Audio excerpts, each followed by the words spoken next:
জুনাইদ বাগদাদি রাহমাতুল্লাহি আলাইহি বললেন, তোমরা তোমাদের প্রতিদিনের হিসাবটা কেমনে করো?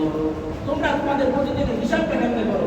জুনাইদ বাগদাদি রাহমাতুল্লাহি আলাইহি বলে, আমার এই মর্যাদায় আল্লাহ তাআলা আমাকে তোমাদের মাঝে যে সম্মান দান করেছেন, এই জায়গায় উঠে আসতে জুনাইদ 40টা বছর পর্যন্ত তার জীবনে এমন একটা দিন যায় না যে দিন শোয়ার আগে জুনাইদ সারাদিনের হিসাবটা নেয় না, নিজের হিসাব নেয় না।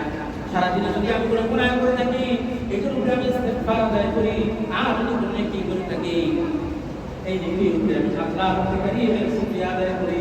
গুনাহ করে থাকলে আল্লাহর ইস্তেগফার করি। এরপরে জুনাইদ তার বালিশের সাথে মাথা লাগায়। জীবনে অনেকটা দিন এসেছে এমন, যে দিনটা অনেক সুখের ছিল, অনেকটা দিন এমন ছিল যে দিনটা ছিল অনেক কষ্টের। মানুষের সমস্ত দিনগুলো একরকম যায় না, কোনোদিন টেনশনের যায়, কোনোদিন সুখের যায়, কোনোদিন দুঃখের যায়।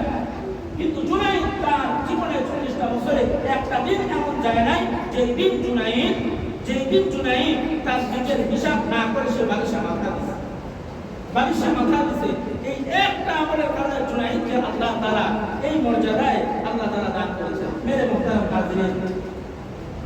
মুহতারাম হাজিরিন, সম্মানিত উপস্থিতি, বেশি বয়সটা আমার নয়, আবার খুব কমও না। আল্লাহ তাআলা 30টা বছর আমার জীবন থেকে পার করেছেন। এই 30টা বছরে আমি যতটুকু দেখছি আসলে এই দুনিয়া আমাকে কিচ্ছু দিবে না। আমার মুখ হওয়া শেষ, যতটুকু বোঝার ছিল, যতটুকু স্বাদ পাওয়ার ছিল, ততটুকু আলহামদুলিল্লাহ পাইছি। হয়তো যে ব্যক্তি বড় লোক, যে ব্যক্তি ধনী, সে হয়তো সপ্তাহের ভিতরে 3 দিন গরু খায়, 3 দিন আপনার মুরগি খায়, 2 দিন মাছ খায়, হয়তো কিন্তু গরিব যে ব্যক্তি হয়তো মাসে 1 দিন খায়, কিন্তু মুরগিই তো খায় না।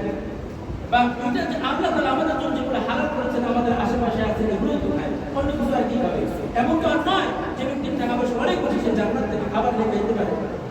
সুতরাং জীবন আপনাকে কিচ্ছু দিবে না, আপনার সম্পদ আপনাকে কিচ্ছু দিবে না, কিন্তু নামাজ আমার জীবনে আমাকে বহুত কিছু দিয়েছে, আখিরাতের চিন্তা আমাকে বহুত কিছু দিয়েছে, কোরআন আমাকে বহুত কিছু দিয়েছে, হাদিস আমাকে বহুত কিছু দিয়েছে।